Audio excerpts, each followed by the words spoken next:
Trotsky foi um dos líderes da Revolução Russa junto com Lenin. Ele comandou o Exército Vermelho.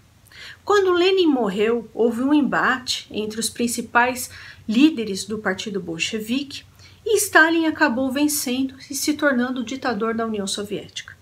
Para se manter no poder, ele se cercou de muita burocracia e implementou um regime de terror. Por exemplo, ele mandou assassinar boa parte do alto comando do exército porque acreditava que aqueles generais eram leais a Trotsky. Também mandou assassinar muitos comunistas e anarquistas espanhóis durante a Guerra Civil Espanhola pelo mesmo motivo. Isso foi um presente para Francisco Franco. Com base nessa história, o escritor cubano Leonardo Padura escreveu esse livro, O Homem que Amava os Cachorros, que conta a história do exílio de Leon Trotsky e o seu assassinato pelo agente da NKVD, Ramon Mercader.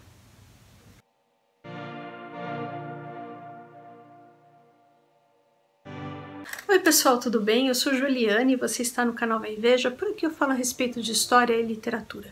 Se te interessa, se inscreve por favor, peço que você utilize o campo dos comentários, manda esse vídeo para os seus amigos e não se esqueça do seu like. Hoje nós vamos conversar a respeito deste livro aqui, O Homem que Amava os Cachorros, do escritor cubano Leonardo Padura. Leonardo é um escritor bastante conceituado, muito conhecido. Ele escreveu mais de 11 livros, todos eles traduzidos para diversos idiomas. Leonardo Padura recebeu muitos prêmios literários, inclusive em Cuba. E por que eu estou falando isso? Porque O Homem que Amava os Cachorros também faz uma crítica ao regime castrista. Vocês estão vendo isso aqui, pessoal? É a obra do meu cachorrinho, do Pepe. Tá? Se vocês ainda não conhecem o Pepe, dá uma olhada depois lá na aba comunidade, tem uma foto dele, tá certo? Então, pessoal, voltando aqui, em um vídeo eu não vou conseguir falar tudo a respeito deste livro. É um livro complexo, muito bem escrito. É um dos melhores livros que eu já li. Falando sério mesmo, pessoal. Livro excelente, tá? Então eu vou falar dos pontos que eu achei mais interessante, que eu acho que as pessoas vão achar interessante.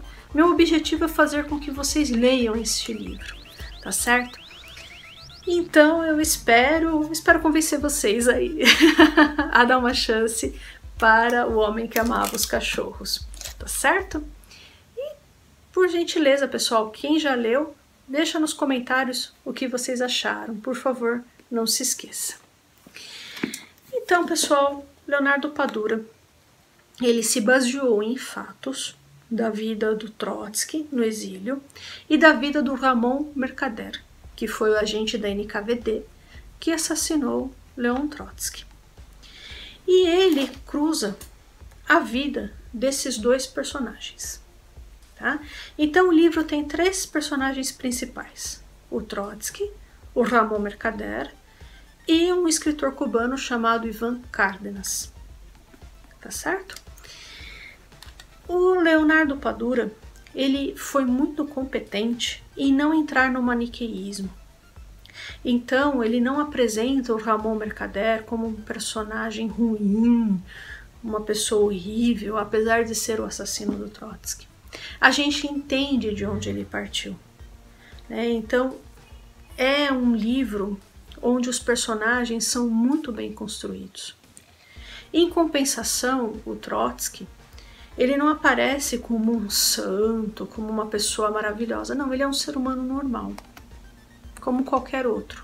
A diferença é que ele fez parte da Revolução Russa. Ele foi um dos comandantes, um dos líderes da Revolução Russa e comandante do Exército Vermelho.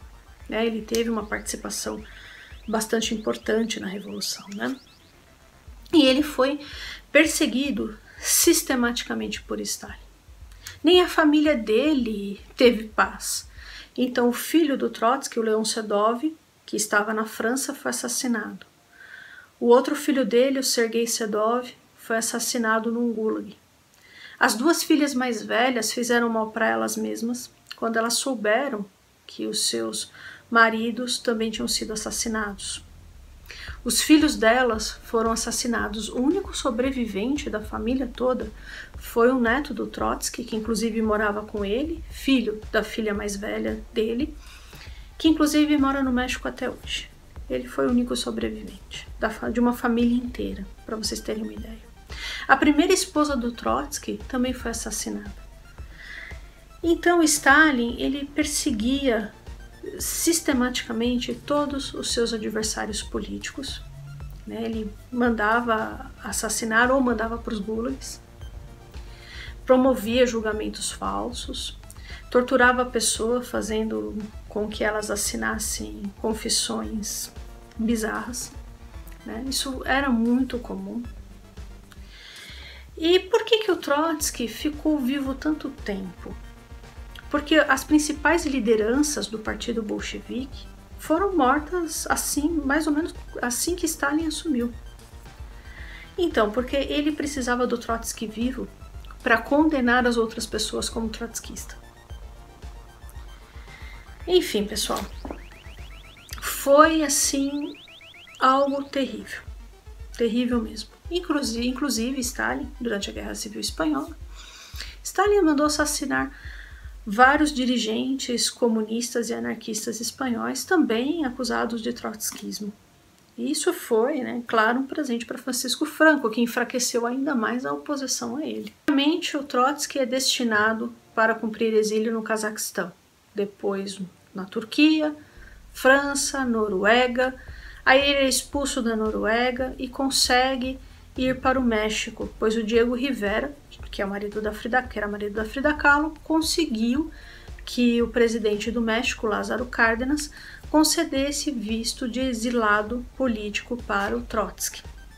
E aí o Trotsky ele mora alguns meses na casa do Diego Rivera, e aí ele tem um caso lá com a Frida Kahlo, eles terminam, né? Um caso assim que não, eu vejo as pessoas dando muita importância para isso e tal, mas isso não teve muita repercussão nem muita importância assim, porque o casamento do Diego Rivera e da Frida Kahlo, pelo que eu entendo, era um casamento aberto, né? O Diego Rivera tinha outras mulheres, a Frida Kahlo tinha mulheres e homens, né? Então não foi algo com muitas repercussões não. Mas o casamento do Trotsky, da mulher dele, a Natália Sedova, ficou bastante abalado. Eles ficaram separados um tempo, depois acabaram voltando. E o Ramon Mercader? Quem era o Ramon Mercader? O Ramon, ele era um comunista, ele era espanhol, da região da Catalunha, e ele estava lutando contra as tropas de Franco, ali na região de Barcelona, quando foi recrutado pela NKVD. A mãe dele, a Caridad Mercader, ela já tinha sido recrutada pela NKVD, NKVD deu origem à KGB, e eles tiveram contato com um cara que no livro aparece como Kotov, mas o nome dele era Pavel Anatolievich Sudoplatov, né? E ele aparece no livro, como eu disse, como Agente Kotov. A história da Caridad Mercader é bastante interessante. Ela foi uma pessoa muito rica e ela havia se casado com um grande empresário ali da região de Barcelona e tal. E esse cara fazia coisas horrorosas com ela, que eu não consigo nem falar aqui no vídeo, nem dá pra falar. A Caridad Mercader se tornou viciada em drogas. Ficou numa situação completamente indigna e ela estava num porto lá se viciando quando ela teve contato com os anarquistas. E os anarquistas disseram mais ou menos para ela o seguinte: olha, você quer se ver livre desse marido horrível que você tem e você quer que nenhuma outra mulher tenha o mesmo destino que você teve e tal? Por que você não luta contra pessoas como ele? E aí a Caridad Mercader, ela se torna anarquista e é ajudada pelos anarquistas a se livrar do vício. E ela se torna uma outra pessoa. Só que aí que está o problema. A Caridad Mercader, e aí que entra a crítica do Leonardo Padura, ela tinha uma militância baseada no ódio e no ressentimento, e não baseada em reflexões e estudo. Isso é muito problemático, isso pode trazer consequências horríveis. como trouxe, né? O Ramon Mercader, ele é apresentado pelo autor como um cara muito imaturo. Ele é apaixonado por uma mulher extremamente fanática, uma comunista assim, que dá medo, chamado África de las Heras. E essa moça, ela é muito arrogante, ninguém para ela é comunista o suficiente. E o Ramon faz de tudo para agradar essa mulher.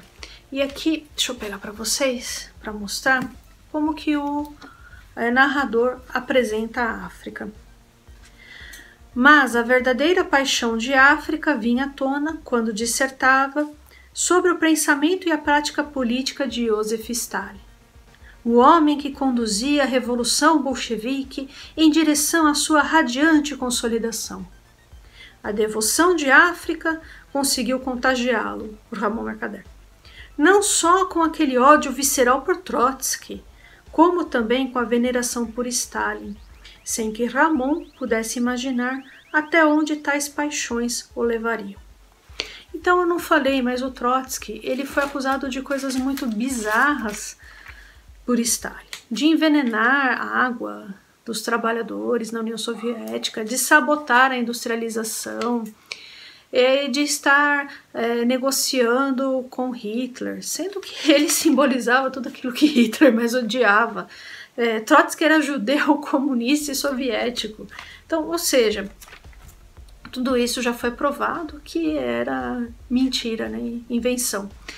E o Stalin, ele começou uma campanha de difamação do Trotsky fora da União Soviética e dentro da União Soviética uma campanha de apagamento do Trotsky, né? O Trotsky foi apagado todas as fotos. Enfim, pessoal, tanto o Ramon, a África, quanto a Caridad, eles acreditaram piamente em tudo que o stalinismo falava. Inclusive, para eles, ser comunista era ser stalinista. Como dito, tanto a Caridad, a África nós não sabemos a história dela, mas dá a entender que tanto a Caridad quanto a África tinham uma militância que não se baseava em estudos nem em reflexão, né? E vocês veem o problema que isso causou. Vamos lá. O Ramon, ele foi enviado para Moscou. Lá ele sofreu uma lavagem cerebral, que ele ficou praticamente 1 ano lá sendo treinado.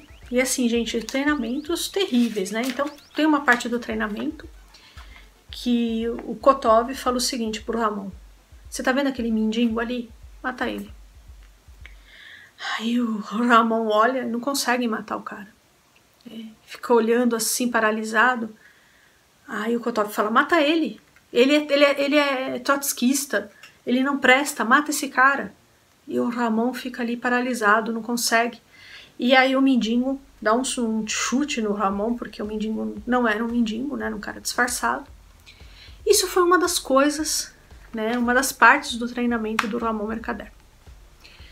Ele vê os julgamentos de gente que inclusive era stalinista, de gente que contribuiu com Stalin, sabe?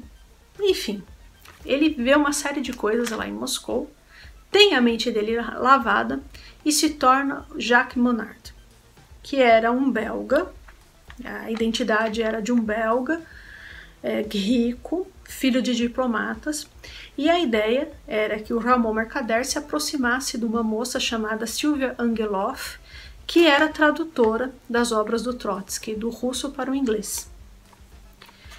E ele se sai muito bem. O Ramon Mercader se torna um excelente agente. Ele se aproxima da Sylvia, Sylvia se apaixona por ele, eles começam a se relacionar, eles vão para o México e aí eles conseguem se aproximar da casa do Trotsky. Gente, é uma loucura, é uma loucura. O Stalin tinha espiões em todos os lugares, eles sabiam tudo que o Trotsky fazia, eles tinham espiões na guarda do Trotsky, tinha o Ramon Mercader, a Caridad Mercader era espiã também, estava como um casal lá junto com o Kotov, e eles estavam se passando por franceses que estavam de férias, umas coisas bem assim... Gente, parece coisa de filme, sabe? Mas isso foi real. Isso foi real. Bom, muito bem.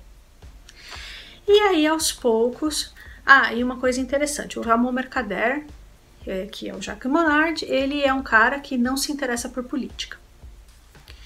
Então, ele começou a se aproximar aos poucos, né, da casa do Trotsky, ele fez amizade com os guardas, depois ele fez amizade com o neto do Trotsky, que tinha um cachorrinho que se chamava Azteca, então ele ficava brincando lá com a Azteca, e aí ele consegue entrar dentro da casa do Trotsky.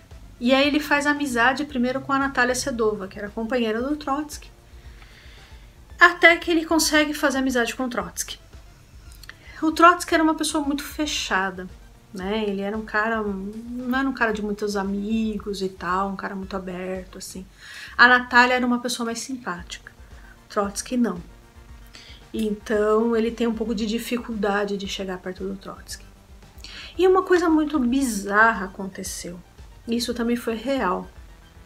Um agente da NKVD, que era judeu, desertou e fugiu para o Japão. E ele tinha parentes nos Estados Unidos e ele mandou uma carta para esses parentes falando assim, olha, avisem o Trotsky que ele vai ser morto por um agente espanhol. O Stalin vai mandar primeiro alguns mexicanos, mas o Stalin não confia nos mexicanos.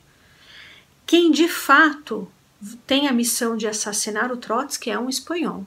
E eles deram essa missão para um espanhol, porque segundo eles, os espanhóis são fanáticos e cruéis. Então, fala para o Trotsky tomar muito cuidado com um espanhol que vai surgir lá. E aí é que tá. O Ramon Mercader, ele tinha lá o disfarce dele de belga. Mas tinha momentos que a Natália Sedova achava o Jacques Monard estranho. O Trotsky também achou. Em um momento ele fala assim, nossa, Jacques, você não parece belga. E eles receberam a carta desse judeu norte-americano e eles acharam muita fantasia, um judeu dos Estados Unidos, do nada, mandando uma carta avisando que ele ia morrer na mão do espanhol. Era uma coisa esquisita demais, mas eles ficaram atentos com isso. Só que o Jacques Monard, o disfarce era tão bem feito que eles não se tocaram que poderia ser um espanhol. Enfim, o Jacques Monard, ou o Ramon Mercader, consegue matar o Trotsky. Ele consegue ficar sozinho com o Trotsky e com uma picareta, com um cabo cortado que ele carregava no sobretudo lá, ele consegue bater no Trotsky, que estava de costas. Isso é muito simbólico, né? Você mata uma pessoa e não dá chances dela reagir, né? Mata de costas. Enfim, isso é muito do regime stalinista, né? Mas vamos lá. Aí os guardas do Trotsky vão para cima do Ramon Mercader e o Trotsky fala assim, não mate. Ele precisa falar. Ramon Mercader nunca falou. Ele ficou 20 anos preso no México. E ele nunca abriu a boca. Nem para falar que ele era o Ramon Mercader. E os mexicanos falavam, a gente sabe quem você é o Ramon Mercader, você é agente da NKVD, você não é Jacques Monard, esse cara não existe. E ele falando, não, sou Jacques Monard. Inclusive eles fazem uma história bem besta, que o Jacques Monard, na verdade, era um trotskista, que ficou revoltado quando descobriu que o Trotsky era de fato um traidor da revolução. Mano, essa história ninguém acreditou nela. Mas enfim, o Jacques Monard, ou Ramon Mercader, ficou 20 anos preso no México. E aí eu não vou falar depois o que aconteceu com ele, nada disso. E aí o Ivan, era o Ivan Cárdenas, que ele era um escritor, esse cara é fictício, esse personagem é fictício, ele era um escritor cubano que estava passando por uma crise, ele não conseguia escrever, ele não conseguia ter criatividade em nada, até que ele está numa praia lá em Cuba e ele vê um cara esquisito, com uma mão enfaixada e 2 galgos russos. O cara parecia espanhol, mas não parecia, falava espanhol e o sotaque não dava para saber de onde era. E o Ivan Cárdenas faz amizade com esse homem estranho. Eu também não vou falar mais que isso. Então, pessoal, para mim, qual o ponto principal desse livro? Eu acredito que o autor quis mostrar a destruição da Revolução Russa, né? Eu acredito que por meio desse livro o autor quis reconstruir esse período stalinista, aí da Guerra Civil Espanhola. Pessoal, acho que eu não falei, mas tem vídeo sobre a Guerra Civil Espanhola, se você não sabe como as coisas se deram, dá uma olhada lá. E também como Stalin acabou com a possibilidade de qualquer resistência, né, dos republicanos, comunistas e anarquistas. Assim, eles já estavam com uma capacidade muito baixa, né? Lembrando que Francisco Franco, além de ter um exército muito mais preparado, ele estava sendo ajudado pela Alemanha nazista e pela Itália fascista. Então as chances dos republicanos já eram pequenas, e aí, né, com Stalin matando todos aqueles que poderiam se opor ao stalinismo, ou se opor, enfim, a qualquer ordem de Moscou, enfraqueceu ainda mais, né, os republicanos. E também há uma crítica ao governo cubano, que, como eu disse, em muitos aspectos, principalmente a falta de liberdade, esse regime é herdeiro do regime stalinista. Então, pessoal, eu vou ficando por aqui, né? Eu não vou falar mais, porque senão eu vou contar o livro todo. E eu espero que vocês tenham gostado, tá? Eu peço a sua gentileza para que você não deixe de se inscrever nesse canal, curtir e compartilhar este vídeo. Um abraço e até mais.